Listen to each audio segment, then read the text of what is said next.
Hello दोस्तों, मैं संदीप कुमार आप सभी का स्वागत करता हूं।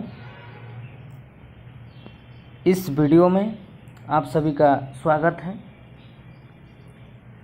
आज हम लोग बायोलॉजी के 2000 वन लाइनर क्वेश्चन करेंगे और ये NCERT 6 to 8 6 to 12 के अकॉर्डिंग है। फुल NCERT है।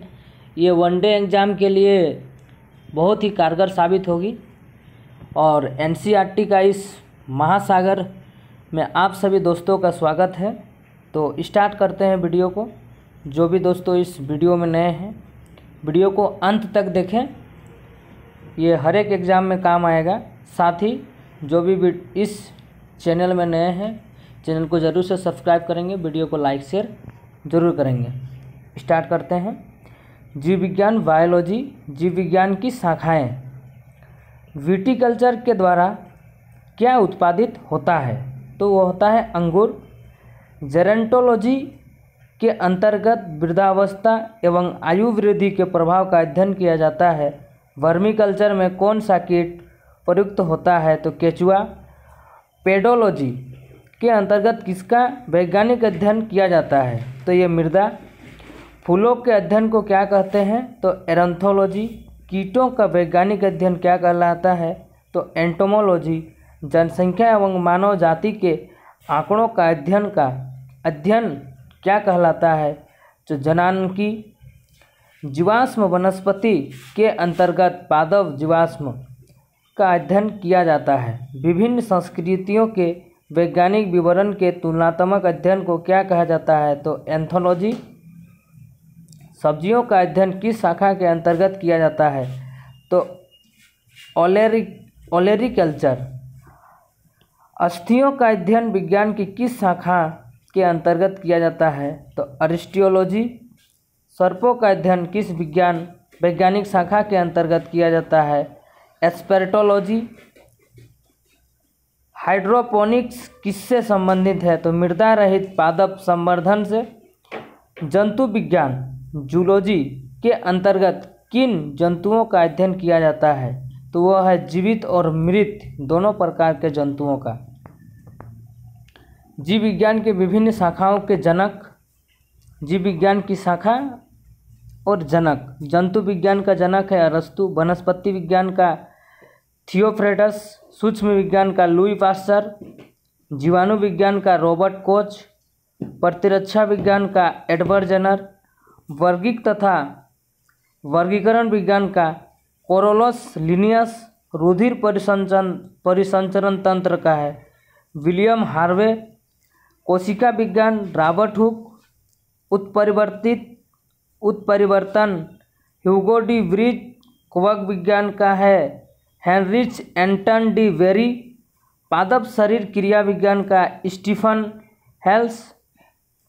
आधुनिक वनस्पति विज्ञान कोरोलस लिनियस। रुधिर वर्ग कार्ल लैंडस्टीनर। अंतःस्रावी विज्ञान का जनक है थॉमस एल्वा एडिसन। आनुवंशिकी का जनक है ग्रेगर जॉन मेंडल। आधुनिक आनुवंशिकता का है ग्रेगर जॉन मेंडल। भारतीय पुरावस्ती विज्ञान बीरबल साहनी। आनुवंशिक अभियांत्रिक पॉल वर्ग। शैवाल विज्ञान विलियम हेनरी हार्वे। भारतीय शैवाल विज्ञान का MOP आयंगर उनका जनक है। भारतीय पारिस्थितिकी का जनक है रामदेव मिश्रा। औषधि विज्ञान का जनक है हिप्पोक्रेटस। सूक्ष्मदर्शी का है एंटनी वान लीवेनहॉक। और जीन चिकित्सा तो एंडरसन, ये जनक हम लोग जान लिए। आगे बात करते हैं जंतु विज्ञान। जीव विज्ञान का ही एक शाखा है।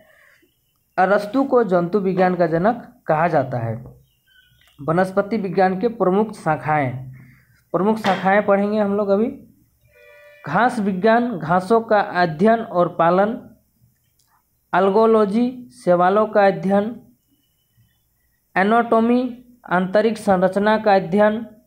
एंथोलॉजी पुष्पों का अध्ययन। जीवाणु विज्ञान जीवाणुओं का अध्ययन। बायोलॉजी बायोफाइटा का अध्ययन। कैसिडोलॉजी पादप एवं रोगजन्य गांठों पादप कैंसर का अध्ययन। डेंड्रोक्रोनोलॉजी वृक्षों की आयु का अध्ययन, डेंड्रोलॉजी वृक्षों एवं झाड़ियों का अध्ययन, इकोलॉजी पौधों का वातावरण से संबंध का अध्ययन, इकोनॉमिक बॉटनी आर्थिक महत्व के पौधों का अध्ययन, एथनोबॉटनी आदिवासियों द्वारा पादप के उपयोग का अध्ययन, फॉरेस्ट्री वनों का अध्ययन, एक्सोबायोलॉजी अन्य ग्रहों से संबंधित जीवों की उपस्थिति का अध्ययन, जेनेटिक्स इंजीनियरिंग कृत्रिम जीन्स का निर्माण और हस्तांतरण का अध्ययन, साइकेनोलॉजी लाइकेंस का अध्ययन, माइक्रोबायोलॉजी सूक्ष्मजीवों का अध्ययन, माइकोलॉजी कवकों का वैज्ञानिक अध्ययन, माइकोप्लाज्मोलॉजी माइकोप्लाज्मा का वैज्ञानिक अध्ययन, निमेटोलॉजी निमेटोड्स पादप के साथ संबंध का अध्ययन, पेलियोबोटनी पादप जीवाश्मों का अध्ययन, पेलिनोलॉजी परागकणों का अध्ययन, पैथोलॉजी पादप रोगों और उपचार का अध्ययन, पैरासिटोलॉजी पोषक तथा परजीवी के संबंध का अध्ययन, फार्माकोलॉजी औषधि पादप का अध्ययन, फिजियोलॉजी विभिन्न पादप के जैविक क्रियाओं का अध्ययन, टेरिडोलॉजी टेरिडोफाइटा का अध्ययन, फाइटोजियोग्राफी पौधों के वितरण और उसके कारणों का अध्ययन, स्पेसोबायोलॉजी अंतरिक्ष तथा वायुमंडल में स्थित पादपों का अध्ययन, स्पर्मोलॉजी बीजों का अध्ययन, हीलियोथेरेपी सूर्य के प्रभाव से चिकित्सा करने का प्रक्रिया, हाइड्रोपोनिक्स यह शाखा के अंतर्गत बिना मृदा के बागवानी की जाती है। जंतु विज्ञान का प्रमुख शाखाएं जैसे एनाटोमी विच्छेदन के द्वारा शरीर एवं विविध अंगों की रचना का प्रदर्शन करना, एंथ्रोपोलॉजी मानव जाति के संस्कृति विकास का अध्ययन, इकोलॉजी जैविक एवं अजैविक वातावरण से जीवों के विविध संबंधों का अध्ययन, एंड्रोक्राइनोलॉजी अंतर्स्रावी तंत्रों का अध्ययन, एम्ब्रोयोलॉजी भ्रूणीय संवर्धन का अध्ययन, एंजियोमोलॉजी उत्प्रेरकों का अध्ययन, एंटोमोलॉजी कीट पतंगों का अध्ययन, जेनेटिक्स जीवों के आनुवंशिक लक्षण एवं उनकी वंशागति का अध्ययन, हीमेटोलॉजी रुधिर एवं रुधिर संबंधी रोगों का अध्ययन, हेपेटोलॉजी उभयचरों एवं सरीसृप का अध्ययन, मेमेलोलॉजी स्तनधारियों का अध्ययन, माइक्रोबायोलॉजी अति सूक्ष्म जीवों का अध्ययन, न्यूरोलॉजी तंत्रिका तंत्र का अध्ययन, ओडोंटोलॉजी दंत विज्ञान संबंधी अध्ययन, ऑर्निथोलॉजी पक्षियों का अध्ययन, पैथोलॉजी रोगों की प्राकृतिक लक्षणों एवं कारणों का अध्ययन, रेडियोलॉजी जीवों का विकिरण प्रभाव का अध्ययन, टैक्सोनॉमी जीव जातियों के नामकरण एवं वर्गीकरण का अध्ययन, आयु वृद्धि के साथ जीवों में होने वाले परिवर्तन का अध्ययन जरा विज्ञान कहलाता है। आगे बात करेंगे जीवों की उत्पत्ति से संबंधित प्रमुख सिद्धांत एवं जैव विकास। ये चैप्टर वाइज क्लास है, क्लियर होते जाएगा, एक एक चीज़ एक एक लाइन एक एक क्वेश्चन है, ध्यान से सुनिएगा और देखिए। जीव विकास को सर्वप्रथम किसने परिभाषित किया? तो जीन बैप्टिस्ट ली लेमार्क ने। वैज्ञानिकों ने आधुनिक मनुष्य का अंतिम पूर्वज किससे माना है?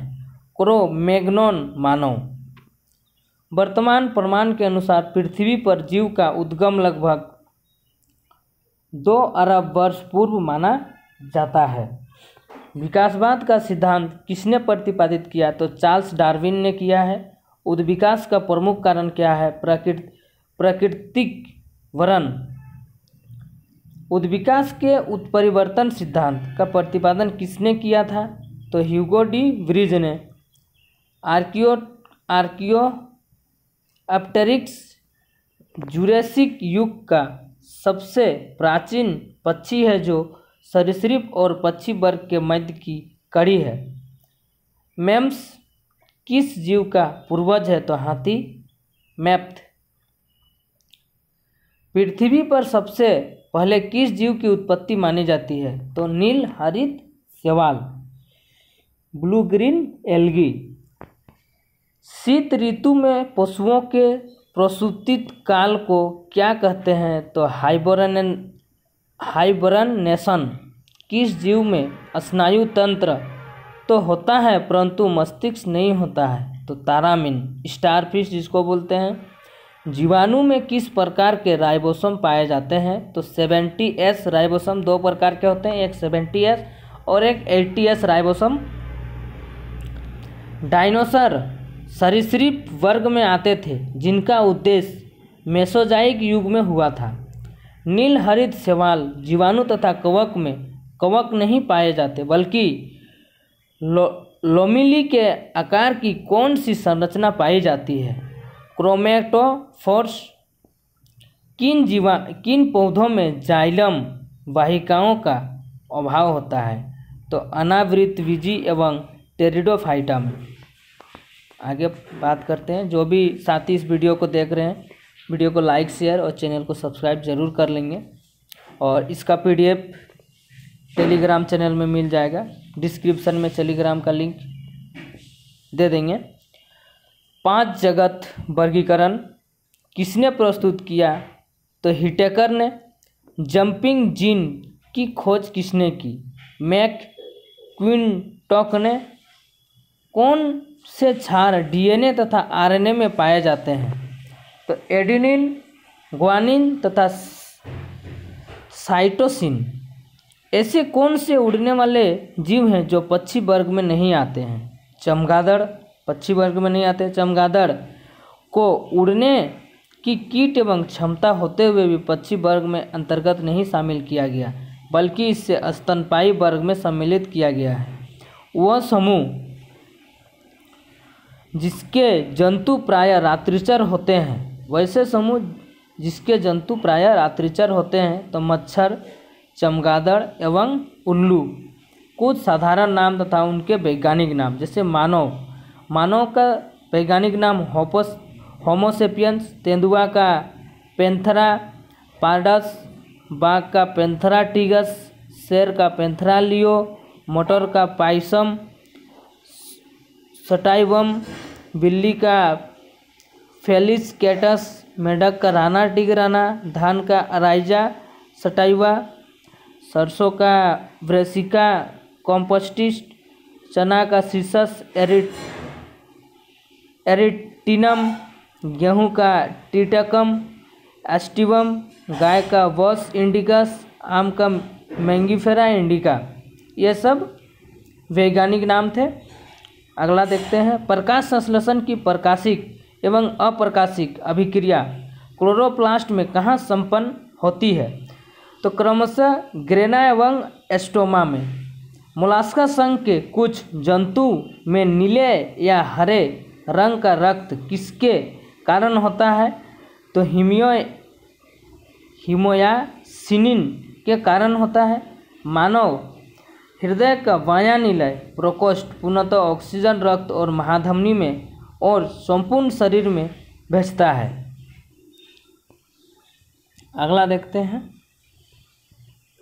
कवकों एवं उच्चतर पादपों की जड़ों के मध्य कौन सा कार्यात्मक साहचर्य पाया जाता है? तो कवक मूल। ईस्ट और मशरूम किस प्रकार के जीव हैं? तो फफूंद है। कपास में पाए जाने वाला प्रमुख घटक कौन सा है? तो सेलुलोज। लाइकेन किससे निर्मित होता है? तो कवक एवं शैवाल से होता है। जीवन चक्र की दृष्टि से पौधे का सबसे महत्वपूर्ण अंग कौन सा है? तो पुष्प। क्लोरोफिल के निर्माण में कौन सा तत्व महत्वपूर्ण होता है? तो मैग्नीशियम। अधिकांश कीट किसके द्वारा शोषण करते हैं? तो वातक तंत्र द्वारा। कुनेन आवृतबीजी पादप का उदाहरण है जो सिनकोना नामक पादप की छाल से प्राप्त होता है। यह मलेरिया के उपचार के लिए प्रयोग किया जाता है। सिनकोना। सेब में पाए जाने वाले लाल रंग का क्या कारण है? तो एंथोसाइनिन है, उनके कारण लाल रंग। टमाटर में लाल रंग किसके कारण उपस्थित होता है? तो लाइकोपिन की उपस्थिति के कारण। शहतूत के फल का वैज्ञानिक नाम क्या है? तो सोरोसिस। सर्पों की विष ग्रंथि किस अंग के समान है? तो कशेरुकी प्राणी की लार ग्रंथि के समान। निफेंथिस खासियाना नामक पौधा मुख्यतः भारत के किस राज्य में पाया जाता है? तो मेघालय में। चट्टानों पर उगने वाले पादप क्या कहलाते हैं? तो शैलोद्भिद। घटपर्णी कीटभक्षी पादप के अंतर्गत आता है जिसकी पत्तियों के पर्ण फलक घड़े के रूपांतरित हो जाते हैं और उसमें चूहा कीड़ा मकोड़ा बंद हो जाता है और घुस जाता है तो ढकना बंद कर लेता है, क्योंकि नाइट्रोजन का कमी होने के कारण वो अपना नाइट्रोजन को पूर्ति करता है। कौन सा प्राणी अपने आंत में जल का संग्रह करता है? तो वह है ऊँट। सबसे बड़ा अकशेरुकी जीव कौन सी है? तो कोलोसस स्क्विड। अगला देखते हैं, ये ग्रुप डी हो या तो वनडे एग्जाम किसी प्रकार का, सब में ये काम आएगा। लीची के फलों को किस शाखा के अंतर्गत रखा गया है? तो एक बीजी बेरी में। हल्दी पौधे के तने से प्राप्त होते हैं तथा उसका खाने वाला हिस्सा प्रकंद कहलाता है। लाल मिर्च जिसकी उपस्थिति के कारण तीखी होती है, किसके? कैप्सेसिन। सबसे बड़ा स्तनपायी जीव कौन सा है? तो व्हेल है। रेशम का कीड़ा अपने जीवन काल की किस अवस्था में वाणिज्यिक तंतु उत्पन्न करता है? तो प्यूपा अवस्था में। गर्म रुधिर वाले या समतापी जंतु के शरीर का तापमान कितना होता है? सदैव एक समान रहता है। समुद्री घोड़ा किस प्रकार का जीव का उदाहरण है? तो मछली। कौन सा स्तनपायी है जो अंडे देता है, बच्चे नहीं? एकिडना। जानने की इच्छा प्रकट करना एवं गूढ़ चिंतन और मनन करना मनुष्य का वानर गुणों को अलग करता है। मानव शरीर में पाई जाने वाली सबसे छोटी कोशिका कौन सी है? तो शुक्राणु। सील किस वर्ण की प्राणी है? तो स्तनपायी है। कॉर्क किस पेड़ से प्राप्त होती है?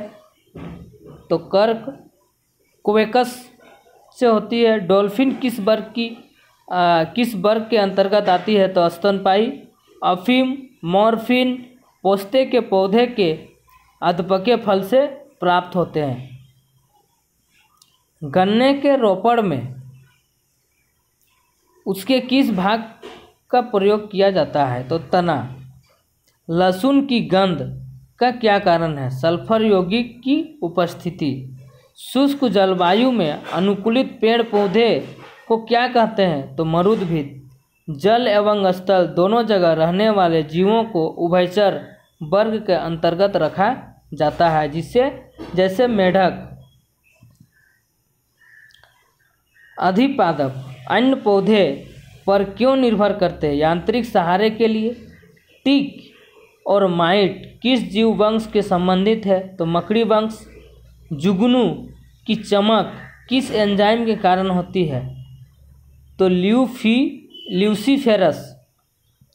हनहेफ्स रेशे किससे प्राप्त किए जाते हैं? तो फ्लोएम से। लेग हीमोग्लोबिन किसमें पाई जाती है? ल्यूगस मूल ग्रंथि में।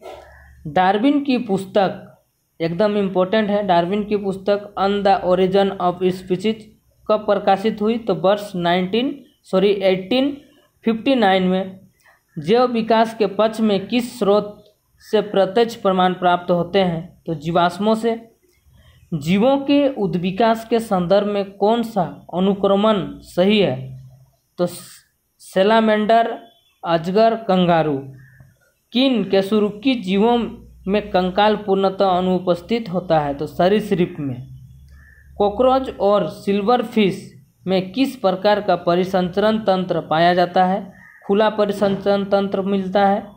स्तनपायी भ्रूण के उत्सर्जनीय उत्पाद किसके द्वारा बाहर उत्सर्जित किए जाते हैं? तो अपरा। चमगादड़ कैसा प्राणी है? तो नियत तापी है। चमगादड़ क्या है? नियत तापी है। विज्ञान की पेलियोंटोलॉजी नामक शाखा के अंतर्गत जीवाश्मों का अध्ययन किया जाता है। सबसे बड़ा पक्षी जो तेज गति से दौड़ सकता है परंतु उड़ नहीं सकता तो क्या है? शुतुरमुर्ग।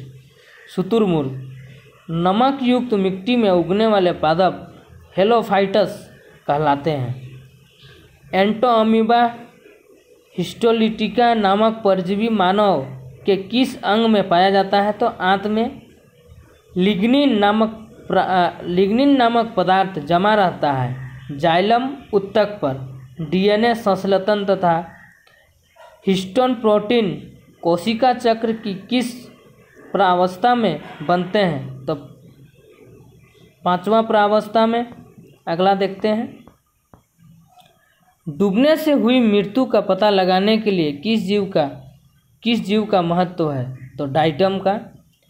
पपीते का पीला होना किस कारण का होता है? तो केरिकाजेंथिन की उपस्थिति के कारण। पौधे के किस से भाग से हल्दी का प्राप्त होती है? तो तना से होता है। किस शैवाल में आयोडीन का निर्माण होता है? तो लेमिनरिया नामक शैवाल, भूरी शैवाल। वे जीवाणु जो वायुमंडलीय नाइट्रोजन के यौगिक में परिवर्तन करते हैं वे क्या कहलाते हैं? नाइट्रोजन स्थिरीकरण जीवाणु। अधिक नमक वाले अचार में जीवाणु जीवित क्यों नहीं रह पाते हैं? क्योंकि यह जीवद्रव्य कुंचित होकर मर जाते हैं। कवक कोशिका में संचित होने वाला खाद्य पदार्थ कौन सा है? तो ग्लाइकोजन। तालाबों और कुओं में किस जंतु को छोड़ने से मच्छरों की नियंत्रित करने की मदद मिलती है? तो गेम्बुसिया फिश। और तालाब में या कुआं में यदि मच्छर हो गया, यदि मिट्टी का तेल डाल देंगे तो भी मच्छर खत्म हो जाती है। बिसफेनॉल ए क्या है? खाद्य संवेष्टन सामग्री के विकास के लिए प्रयोग में लाया जाने वाला रसायन है। मृदा के प्रयोग के बिना केवल खनिज युक्त सहायता से पौधे उगाने की विधि को हाइड्रोपोनिक्स कहा जाता है। प्रतिजैविक मुख्यतः किससे प्राप्त किए जाते हैं? तो जीवाणुओं से। इष्ट कोशिका में कौन सा मुख्य विकर उपस्थित होता है? तो जाइमस। जब एक ही जीन 2 या 2 से अधिक भिन्न भिन्न लक्षणों को एक साथ नियंत्रित करती है तो इसे क्या कहा जाता है? तो प्रभावितता का नियम। क्यूनिन तथा कुनेन किसकी छाल से प्राप्त की जाती है? तो सिनिकोना का पेड़ से। मेंडल ने अपने वंशागति नियमों को प्रतिपादित करने के लिए किस पौधे का प्रयोग किया था? तो गार्डन पी मटर। ग्रेगर जॉन मेंडल 1822 और 1884 ईस्वी को आधुनिक आनुवंशिकी का जनक कहा जाता है। सूखा सहिष्णुता से संबंधित हार्मोन है क्या? एबासिसिक अम्ल।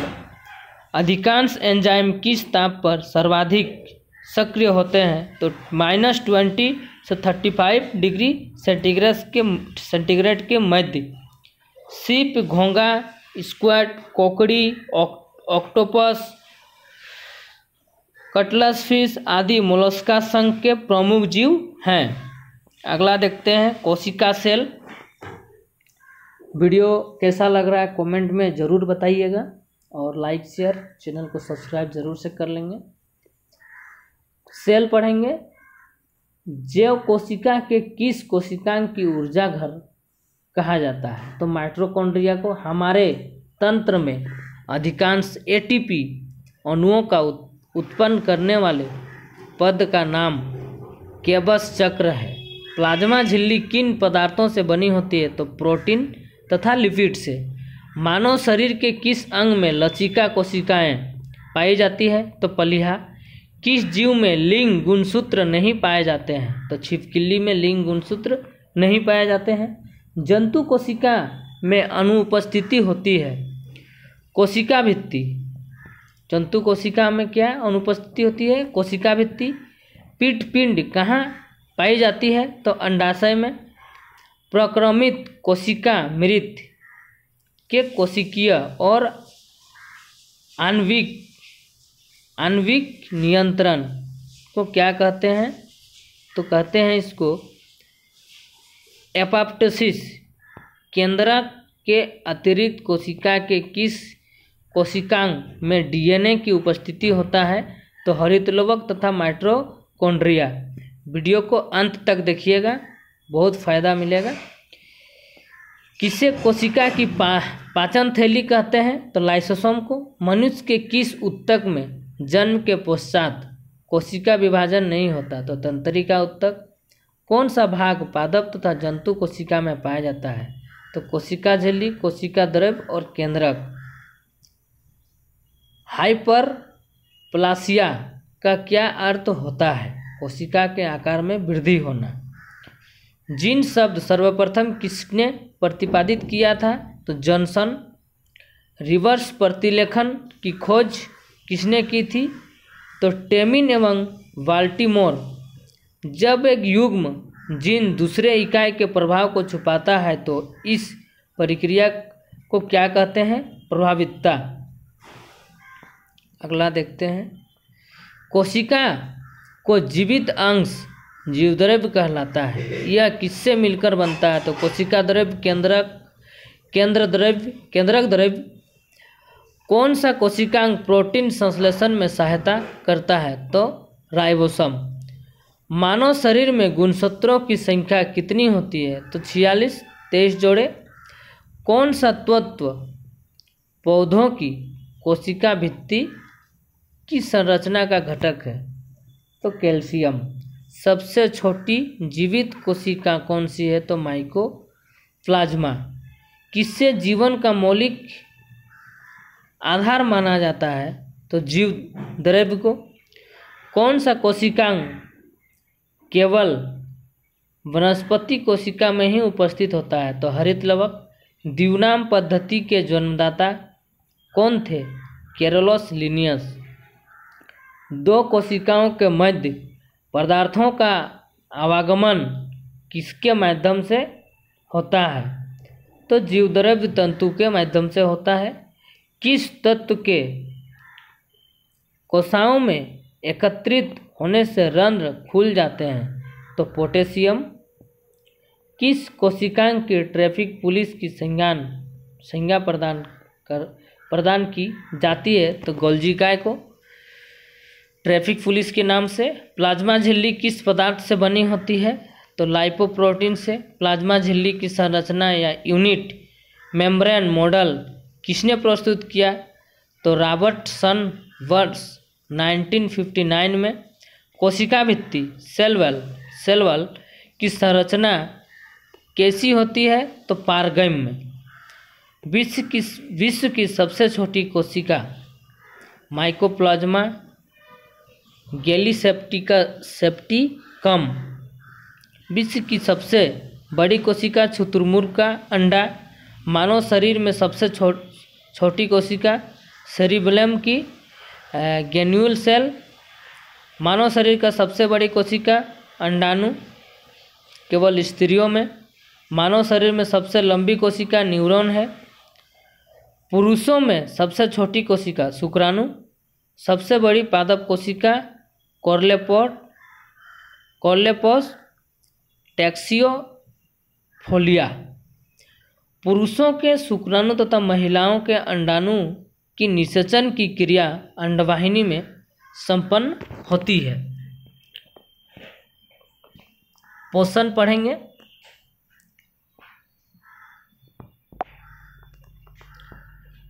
मानव शरीर में किस पोषक तत्व की कमी के कारण शारीरिक वृद्धि धीमी होती है? तो वह है प्रोटीन। विटामिन ए का मुख्य स्रोत क्या है? तो दूध। प्रोटीन एवं वसा दोनों की प्रचुरता किस खाद्य पदार्थ में होती है? तो मूंगफली में। शरीर में त्वचा के नीचे विद्यमान वसा शरीर के ऊष्मा के ह्रास के विरुद्ध अवरोध का कार्य करती है। शरीर में ऊतकों का निर्माण किस पोषक तत्व से होता है? तो प्रोटीन से। किस विटामिन को हार्मोन माना जाता है? तो विटामिन डी को हार्मोन भी माना जाता है। कौन सा एंजाइम प्रोटीन के पाचन में सहायक होता है? तो ट्रिप्सिन। सामान्य क्रियाशील महिला के लिए प्रोटीन की उपयुक्त दैनिक मात्रा कितनी होनी चाहिए? तो लगभग 45 ग्राम। स्तनपान करने वाले माँ को प्रतिदिन आहार में लगभग 70 ग्राम प्रोटीन की आवश्यकता होती है। लार किसके पाचन में सहयोग करता है? तो स्टार्च। अलसी तीसी किसका प्रचुर स्रोत है? तो ओमेगा 3 वसीय अम्ल।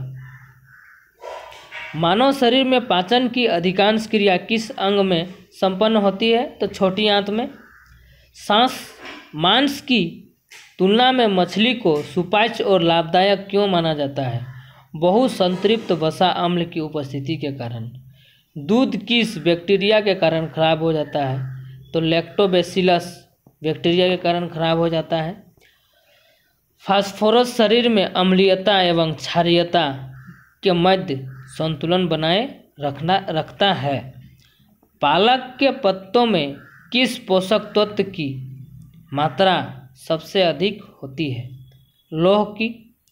कौन सा एंजाइम दुग्ध प्रोटीन को पचाने में सहायक है? तो रेनिन। मानव शरीर में विटामिन ए माफी चाहेंगे किस अंग में भंडारित होता है? तो यकृत में होता है। अधिकांश प्राणियों में जीवित पदार्थ के लगभग 80% पदार्थ क्या है? तो प्रोटीन है। सेव का हृदय रोगियों के लिए विशेष महत्व क्यों है?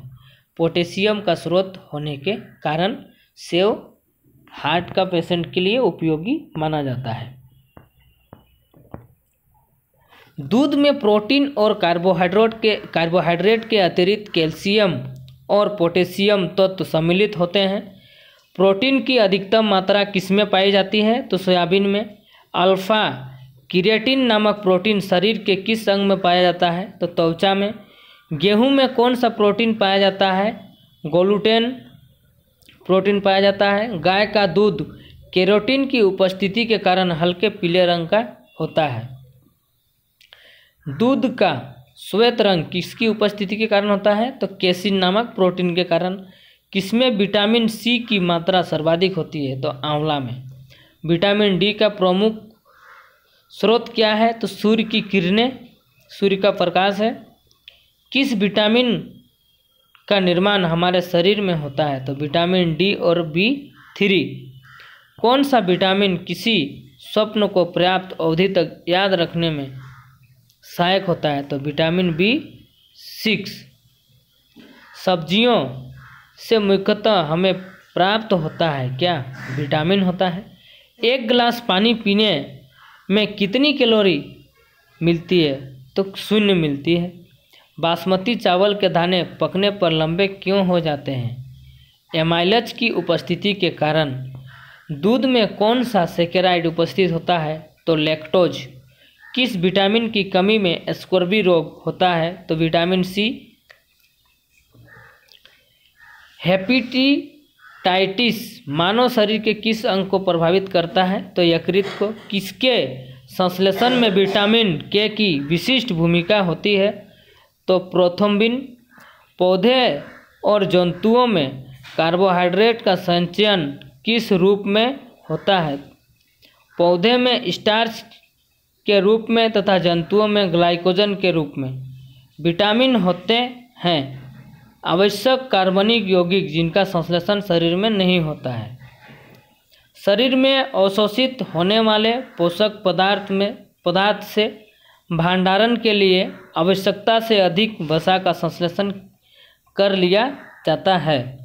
आप इसको स्पीड बढ़ा के भी बाद में देख सकते हैं, कोई दिक्कत नहीं है। कमेंट ज़रूर कीजिएगा कैसा लग रहा है वीडियो। कैसिमिर फंक ने किस पोषक तत्व की खोज की थी? तो विटामिन की। विटामिन ए से संपन्न किस खाद्य पदार्थ कौन से हैं? तो कार्ड यकृत तेल, शकरकंद, गाजर, पालक आदि सब विटामिन ए मिलता है। मनुष्य में विटामिन ए की कमी से रोतोंधी, शारीरिक वृद्धि और भार में कमी, कार्निया तथा त्वचा संबंधी रोग उत्पन्न होते हैं। विटामिन B12 का रासायनिक नाम क्या है? साइनोकोबालामिन। खट्टे फल में कौन सी विटामिन पाया जाता है? तो विटामिन सी। घाव के भरने में कौन सा विटामिन सहायक होता है? तो विटामिन सी। किलोसिस नामक रोग किस विटामिन की कमी से होता है? तो विटामिन B2। थायमिन किसका रासायनिक रूप है? तो विटामिन B1 का। जल में कौन सा विटामिन घुलनशील होता है? तो विटामिन B एवं C। पेलाग्रा और स्कर्वी नामक रोग क्रमशः किन विटामिनों की कमी के कारण होता है? तो विटामिन B3 और विटामिन C। विटामिन डी का रासायनिक नाम कैल्सीफेरॉल है। विटामिन डी की कमी से होने वाले रोग होता है वो रिकेट्स है। रक्त का थक्का बनने में विटामिन के की आवश्यकता होती है। किस विटामिन की कमी से शरीर की प्रतिरक्षा प्रणाली तथा जनन क्षमता कम हो जाता है? तो एस्कॉर्बिक अम्ल के कारण। संक्रमण रोधी विटामिन किससे कहते हैं? तो विटामिन ए। किस विटामिन में कोबाल्ट पाया जाता है? तो विटामिन B12। अनाज के छिलके में मुख्यतः कौन सी विटामिन पाया जाता है? तो थायमिन, विटामिन B1। भोजन में रेशों का महत्व। भोजन में रेशों की अधिकता पाचन क्रिया में सहायता होती है। रेशे युक्त भोजन में ग्लूकोज की मात्रा कम होती है जिसमें आंतों में ट्यूमर बनने की संभावनाएं कम हो जाती है। अगला देखते हैं। दीर्घमात्री खनिज तत्व और महत्व। कैल्शियम आंतों और अस्थियों की रचना, रुधिर, स्कंद, तंत्रिकाओं एवं पेशियों की कार्य करता है। फास्फोरस दांतों और हड्डियों की रचना, अम्ल क्षार संतुलन, ATP, DNA। गंधक अनेक अमीनो अम्ल तथा कुछ हार्मोन्स एवं विटामिनों का घटक है। पोटेशियम अम्ल क्षार संतुलन, जल संतुलन, तंत्रिकाओं की कार्य माफी चाहेंगे। क्लोरीन जठर रस तथा अम्ल क्षार संतुलन। सोडियम अम्ल क्षार संतुलन, जल संतुलन, तंत्रिकाओं की कार्य की। मैग्नीशियम ग्लाइकोसाइसिस तथा ATP पर आश्रित अनेक उपापचयी क्रियाओं के एंजाइम का सहघटक। खनिज और प्रमुख स्रोत। लौह किसमें मिलता है? केला एवं खजूर में। पोटेशियम मिलता है पालक में। आयोडीन युक्त सामान्य नमक में। और कैल्शियम दूध एवं अंडे में मिलता है। कौन सा तत्व किडनी में पथरी को बनने से रोकता है? तो मैग्नीशियम। तो कौन सा फल स्कर्वी रोगों के उपचार में उपयोगी होता है? तो आंवला। विटामिन C प्रचुर मात्रा में मिलता है। एक संतुलित आहार में विभिन्न पोषक तत्वों की किस अनुपात में होने चाहिए? 1/2 प्रोटीन, 1/4 वसा एवं 3/5 कार्बोहाइड्रेट। किस पोषक तत्व से प्रति ग्राम सर्वाधिक ऊर्जा प्राप्त होती है? तो वसा। किसकी कमी से क्रिटिनिज्म, मंद बुद्धि एवं बौना रोग हो जाता है? तो आयोडीन। कौन सा विटामिन शरीर के रोगों से प्रतिरक्षा प्रदान करता है? तो विटामिन A। विटामिन डी की अनुपस्थिति से शरीर में कैल्शियम की कमी हो जाती है। अगला देखते हैं विटामिन के कार्य। माफी चाहेंगे। विटामिन उपापचयी प्रक्रिया में मुख्य भूमिका निभाते हैं। ये विभिन्न रोगों के शरीर की रक्षा करते हैं। नाम इधर वसा में घुलनशील विटामिन पहले पढ़ेंगे। Vitamin A, vitamin D, vitamin E और विटामिन के, ये सब क्या है? वसा में घुलनशील विटामिन। विटामिन ए का रासायनिक नाम है रेटिनॉल। विटामिन डी का कैल्सीफेरॉल, विटामिन ई का टोकोफेरॉल और विटामिन के का फिलोक्विनोन। अब बात करेंगे विटामिन स्रोत कहाँ क्या मिलता है, कार्यिक प्रभाव क्या है, कमी से क्या क्या प्रभाव होता है। जैसे विटामिन ए, कैरोटीन युक्त फल, यकृत और आंतरीय सलेमा की कोशिका, दृष्टि रोगों का संश्लेषण, एपिथेलियम स्तरों की वृद्धि एवं विकास, कार्निया और त्वचा की कोशिकाओं का विकास अवरुद्ध होना। विटामिन डी, मक्खन, यकृत, मछली का तेल, गुर्दा, अंडे, यीस्ट, सूर्य के प्रकाश द्वारा संश्लेषित। कैल्शियम और फास्फोरस के उपापचय, हड्डी, आंतों की वृद्धि और सूखा रोग वयस्कों में, रिकेट्स बच्चों में होते हैं कमी से। विटामिन ई तेल में, गेहूं, अंडे की जर्दी मतलब पीला वाला भाग और सोयाबीन में।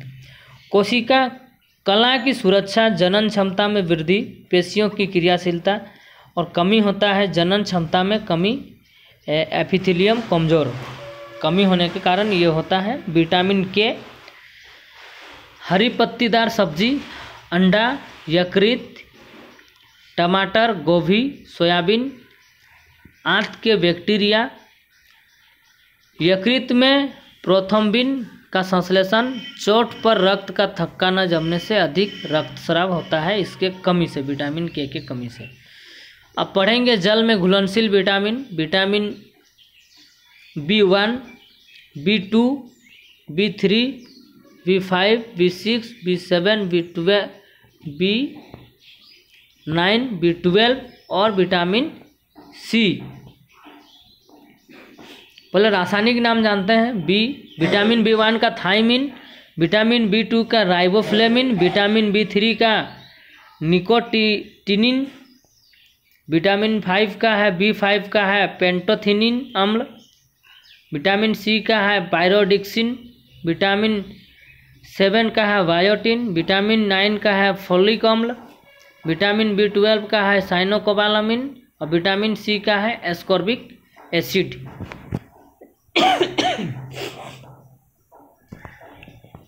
आप किसमें स्रोत देखेंगे, कार्यिक प्रभाव और कमी का प्रभाव।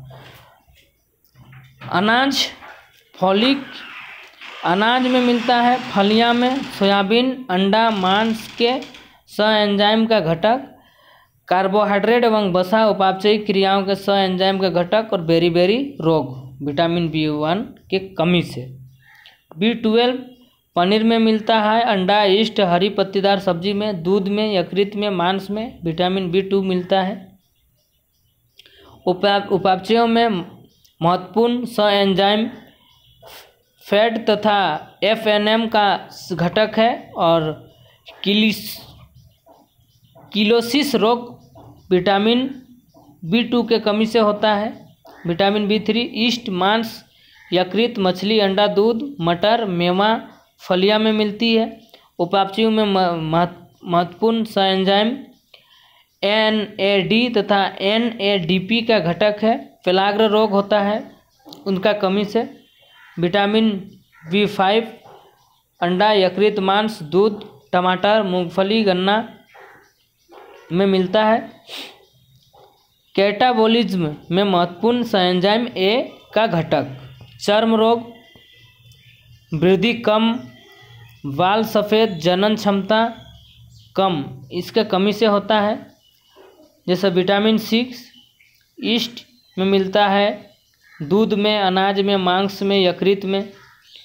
अमीनो अम्ल के उपापचयों में एंजाइम और रक्तक्षीणता, चर्म रोग और पेशिक ऐंठन भी इसके कमी से होता है। विटामिन B7 बायोटिन मांस में मिलता है, गेहूं, अंडा, मूंगफली, चॉकलेट, सब्जी, फल में मिलता है। वसीय एवं अम्लों से सहित कोई अन्य पदार्थों का संश्लेषण, चर्म रोग, बालों का झड़ना इसके कमी से होता है। विटामिन B9 फोलिक अम्ल हरी पत्तियां में मिलता है, यकृत, सोयाबीन, यीस्ट, फलियां में मिलता है। वृद्धि, रुधिराणुओं का निर्माण, DNA का संश्लेषण, रक्तक्षीणता वृद्धि में कमी से होता है। विटामिन B12 मांस, मछली, यकृत, अंडा, दूध, आंत के बैक्टीरियों से मिलता है। वृद्धि, रुधिर अणु का निर्माण, न्यूक्लिक अम्ल का संश्लेषण, रक्त क्षीणता, तंत्रिका तंत्र के विकार इसके कमी से होता है। और लास्ट में पढ़ रहे हैं सी एस्कॉर्बिक एसिड, आंवला, नींबू, खट्टे फल, टमाटर, अंतराकोशिकीय सीमेंट, काल्युक्त तंतु, एस्कॉर्बिक रोज, मसूड़ों के सूजन इसके कमी से होता है। विटामिन के का रासायनिक नाम फिलोक्विनन है, जिसका कार्य रक्त स्कंदन करना तथा यकृत में प्रोथ्रोम्बिन का निर्माण करना है। अगला हम लोग पादप की आकारिकी पढ़ेंगे। आज इतना ही रखते हैं। जो भी दोस्त इस वीडियो को देखेंगे, वीडियो को लाइक, शेयर और चैनल को ज़रूर से सब्सक्राइब कर लेंगे, सपोर्ट करेंगे। मिलेंगे अगला वीडियो में। सभी दोस्त को थैंक यू, धन्यवाद।